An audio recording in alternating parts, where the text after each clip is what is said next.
한반도는 이 거대한 철새 이동 경로에서 아주 핵심적인 중간 기착지잖아요.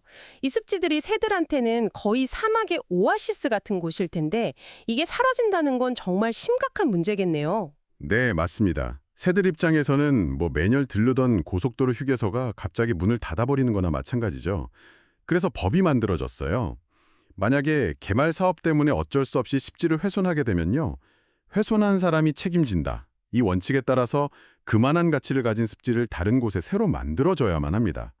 이게 바로 오늘 우리가 깊게 파고들 대체 습지의 시작점이죠. 아, 그러니까 그냥 자연을 보호하자는 캠페인 이런 차원을 넘어서 아예 법적인 의무로 정해진 거군요. 근데 단순히 땅 파고 물만 채워 넣는다고 해서 수만 년 동안 자연이 만들어 온 그 습지를 따라갈 수 있을까요? 새들이 와, 새 집이다 하고 바로 찾아올 것 같지는 않은데요. 바로 그게 핵심입니다. 어설프게 만들면 그냥 거대한 물웅덩이가 될 뿐이죠. 그래서 모든 과정에 과학적인 접근이 필요합니다. 우리가 이곳으로 유치하고 싶은 새, 그러니까 타겟종이라고 하는데요. 이 타겟종이 뭘 먹고 어디서 자고 또 뭘 무서워하는지 이런 생태적 특성을 아주 정밀하게 이해해야 해요. 그리고 그 조건을 공학기술로 구현해내는 게 관건이거든요. 타겟종을 먼저 정하고 시작한다니 이거 마치 특정 고객층을 위한 맞춤형 리조트를 설계하는 것 같은데요. 그 과학적인 접근이라는 게 구체적으로 어떤 순서로 진행이 되나요? 그게 한 3단계로 볼 수 있습니다. 3단계요? 네, 첫 번째는 분석 단계인데요. 이건 사라질 습지가 원래 어떤 곳이었는지, 말하자면 이력서를 만드는 작업이에요. 어떤 새들이 얼마나 왔고, 수심은 어땠는지, 어떤 식물들이 자랐는지 이런 데이터를 샅샅이 모으는 거죠. 아, 과거를 제대로 알아야 미래를 그릴 수 있다. 이런 말이군요. 그럼 두 번째 단계는요? 두 번째는 목표 설정입니다. 이게 아주 구체적이고 또 측정 가능해야 해요. 예를 들면 큰 고니 500마리가 겨울을 안전하게 날 수 있는 잠자리 제공이라거나 멸종위기종인 저새에게 안전한 휴식처 마련처럼요. 나중에 이 목표를 달성했는지를 보고 성공 여부를 판단하는 명확한 성적표가 되는 셈이죠. 마지막 단계는 역시 어디에 만드느냐, 입지 선정이겠네요. 이게 가장 중요할 것 같은데요. 맞습니다. 마지막 입지 선정이 성패의 절반 이상을 차지한다고 봐도 됩니다. 타겟으로 삼은 새들의 주된 비행 경로 안에 있으면서 에너지를 덜 쓰고도 쉽게 접근할 수 있는 곳을 찾아야 해요. 특히 중요한 개념이 생태적 연결성인데요. 새들이 한 곳에만 머물지 않거든요. 아, 그렇죠.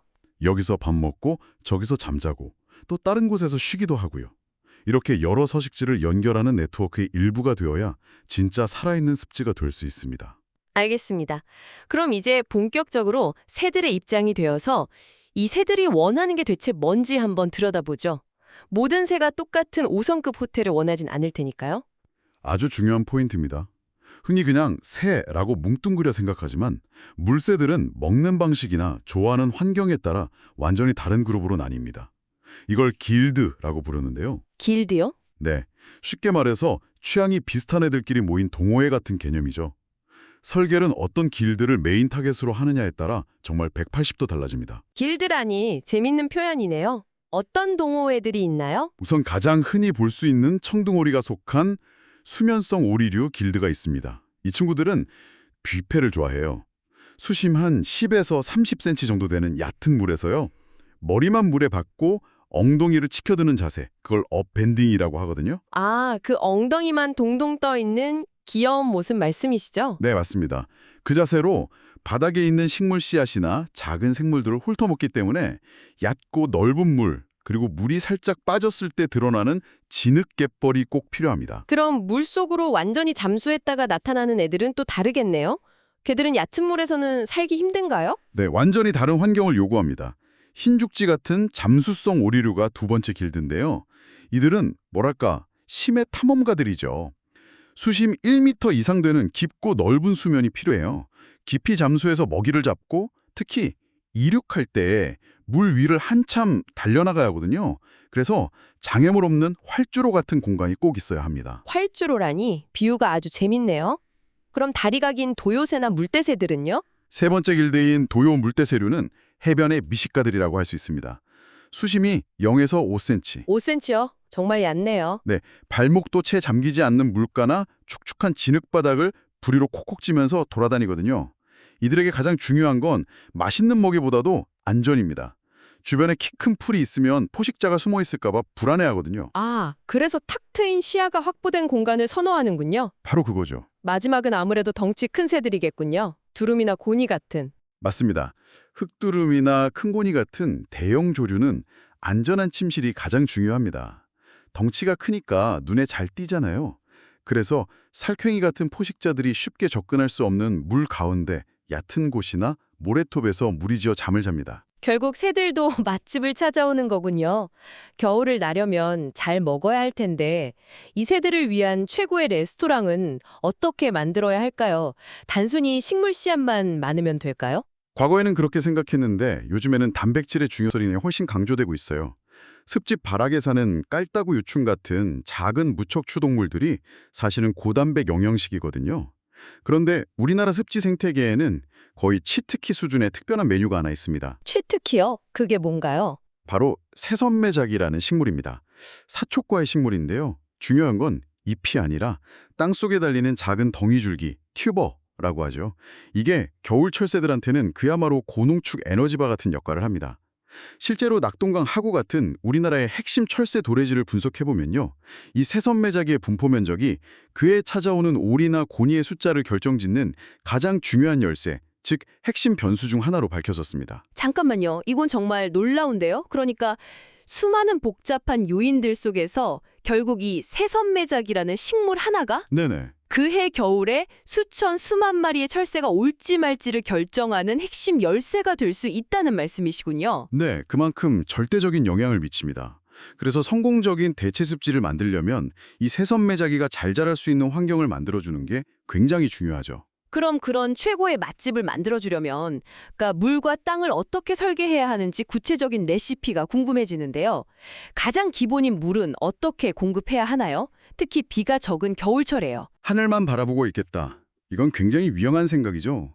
특히 건기인 겨울철 수위를 안정적으로 유지하려면요. 습지 면적의 수십 배에 달하는 유역, 즉 빗물이 모이는 면적을 확보하거나 원래부터 지하 수위가 높은 땅을 골라야 합니다. 그게 안 되면 처음부터 아예 인근 하천에서 물을 끌어올 펌프 시설까지 설계에 넣어야 하고요. 물을 확보했다면 이제 그릇을 만들어야겠군요. 평평한 수영장처럼 만들면 안 될 것 같은데요? 맞습니다. 단조로움은 생물 다양성의 적이라는 말이 있어요. 수심이 일정한 습지는 메뉴가 하나뿐인 식당과 같거든요. 아, 딱 한 종류의 새들만 오겠군요. 그렇죠. 그래서 의도적으로 다양한 미지형, 즉 작은 지형들을 만들어서 새들을 위한 종합 푸드코트를 설계하는 겁니다. 종합 푸드코트라니 재밌네요. 어떤 코너들이 필요한가요? 우선 전체 면적의 한 10에서 20% 정도는 일부러 수심 1, 2m로 깊게 파는 심수구를 만듭니다. 혹한이 와도 이곳만큼은 표면이 얼지 않아서 새들과 물고기들이 추위를 피하는 생명 유지 공간이 되어주죠. 반대로 전체의 절반 이상은 수심 10에서 50cm의 얕은 천수구로 만듭니다. 여기가 바로 새선매작이 같은 식물들이 자라고 수면성 오리들이 식사를 하는 메인 뷔페 레스토랑이 되는 거고요. 보통 강가나 저수지를 보면 두기 꽤 가파르잖아요. 습지도 비슷하게 만들면 안 되나요? 가장자리의 경사가 왜 그렇게 중요한 건가요? 아주 좋은 질문입니다. 그게 일반적인 토목공사랑 생태공학의 가장 큰 차이점이에요. 경사가 급하면 수위가 10cm만 변해도 물과 땅이 그냥 단절돼 버립니다. 하지만 이상적인 경사인 1대10에서 1대20 사이, 그러니까 수직 1m에 수평 10에서 20m 비율로 아주 완만하게 만들면 어떻게 될까요? 1대20이면 정말 거의 평지에 가까운 경사네요. 우리가 보통 보는 강둑과는 완전히 다른 개념이군요. 그렇죠. 이렇게 완만하면 수위가 단 10cm만 내려가도 수평으로는 무려 2m나 되는 새로운 갯벌, 즉 먹이터가 드러납니다. 반대로 물이 10cm 차오르면 그만큼이 새로운 얕은 물가가 되고요. 이 미세한 수위 변화가 역동적으로 다양한 환경을 만들어내는 가장자리 효과를 극대화하는 것. 이게 습지 설계의 핵심 기술 중 하나입니다. 먹이랑 쉴 곳이 있어도 안전하지 않으면 아무 소용이 없겠죠. 특히 살쾡이나 너구리 같은 포식자 문제는 어떻게 해결하나요? 그래서 거의 필수적으로 들어가는 시설이 바로 인공섬입니다. 육상 포식자로부터 완벽하게 격리된 안전가옥을 제공하는 거죠. 근데 이 섬도 원칙 없이 만들면 안 됩니다. 인공섬을 만든다는 게 흥미롭네요. 근데 어떤 분들은 그렇게까지 인위적으로 개입하는 게 과연 자연스러운가? 하고 비판할 수도 있을 것 같아요. 충분히 가질 수 있는 의문입니다. 하지만 우리가 대체 습지를 만드는 곳은 이미 인간의 개발로 자연균형이 깨진 곳이라는 전제를 기억해야 합니다. 이런 곳에서는 너구리 같은 특정 포식자의 밀도가 비정상적으로 높을 수 있거든요. 인공섬은 그런 불균형을 바로잡아서 새들에게 최소한의 안전을 보장해주는 일종의 적극적 개입이라고 이해하시면 됩니다. 그렇군요. 그럼 그 인공섬은 어떻게 만들어야 효과적인가요? 몇 가지 원칙이 있습니다. 우선 육지에서 최소 20m 이상 떨어뜨려야 하고요. 그 사이의 수로는 수심 1m 이상으로 깊게 파서 포식자가 헤엄쳐 건너오기 어렵게 해야 합니다.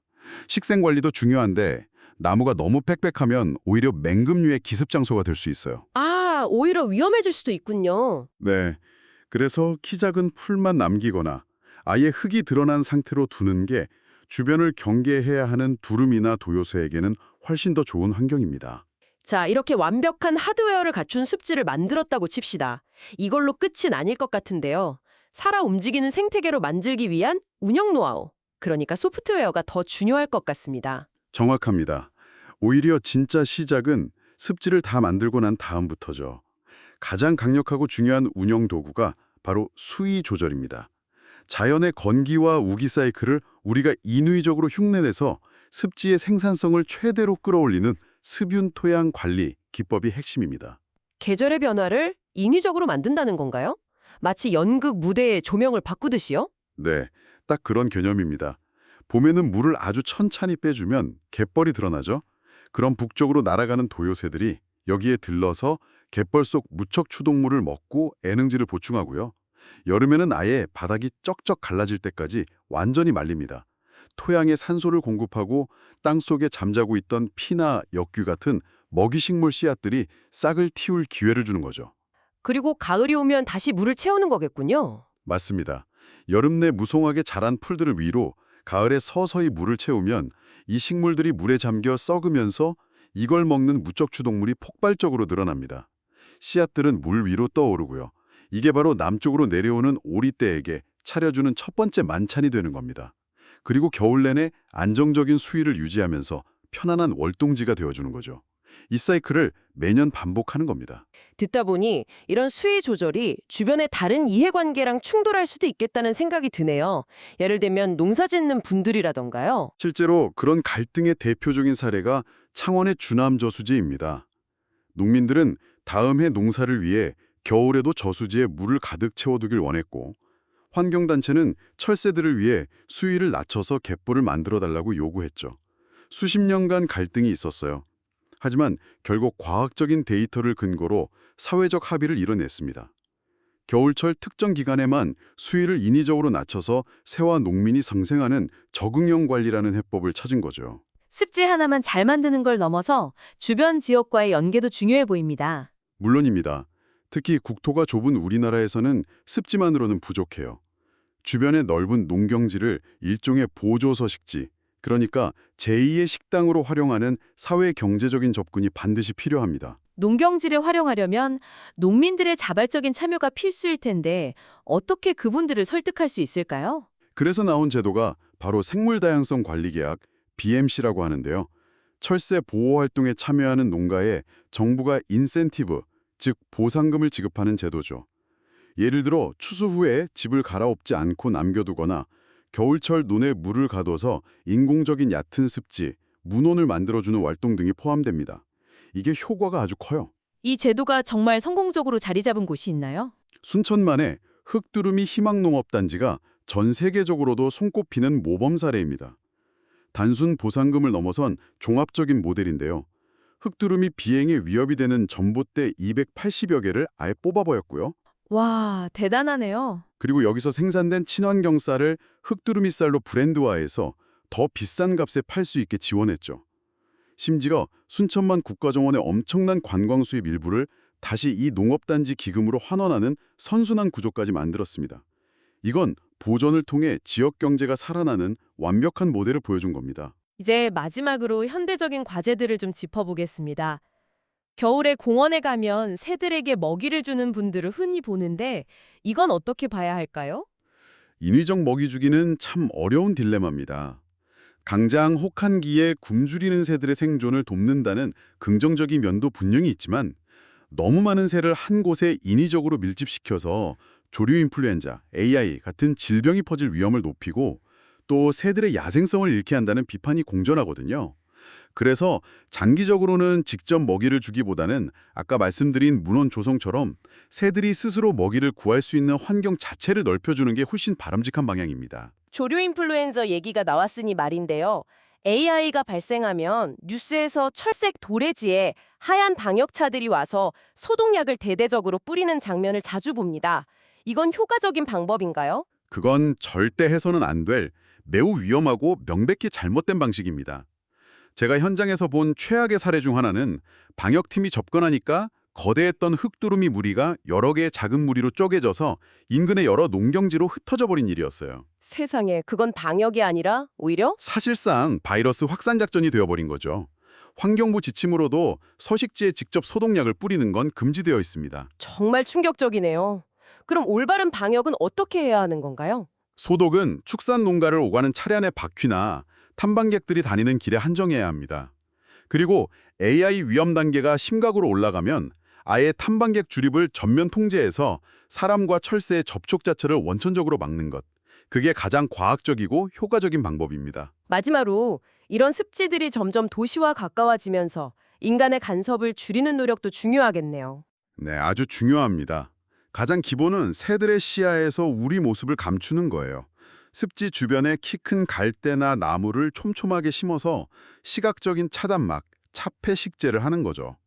새들을 관찰하는 탐조대 역시 탁 트인 전망대가 아니라 땅을 파고 들어가는 반지하 형태로 만들거나 위장막을 설치해서 새들이 사람을 전혀 의식하지 않고 편안하게 행동하도록 만들어야 합니다. 아, 그리고 건물 유리창에 새들이 부딪혀 죽는 문제도 정말 심각하잖아요. 습지 주변 건물은 특히 더 위험할 것 같은데요. 맞습니다. 조류 유리창 충돌은 정말 많은 새들의 목숨을 앗아가는 비극이죠. 그런데 해결책은 의외로 간단합니다. 바로 5 곱하기 10 규칙만 기억하시면 돼요. 5 곱하기 10 규칙이요? 네, 새들은 본능적으로 가로 5cm, 세로 10cm보다 좁은 공간은 지나가려 하지 않는 속성이 있거든요. 그래서 투명한 유리에 이 간격으로 점이나 선이 들어간 테이프를 붙여주기만 해도 새들이 유리를 벽으로 인식하고 피해갈 수 있습니다. 이건 습지뿐 아니라 당장 우리 집 아파트 베란다 창에도 적용할 수 있는 아주 중요하고 실용적인 정보입니다.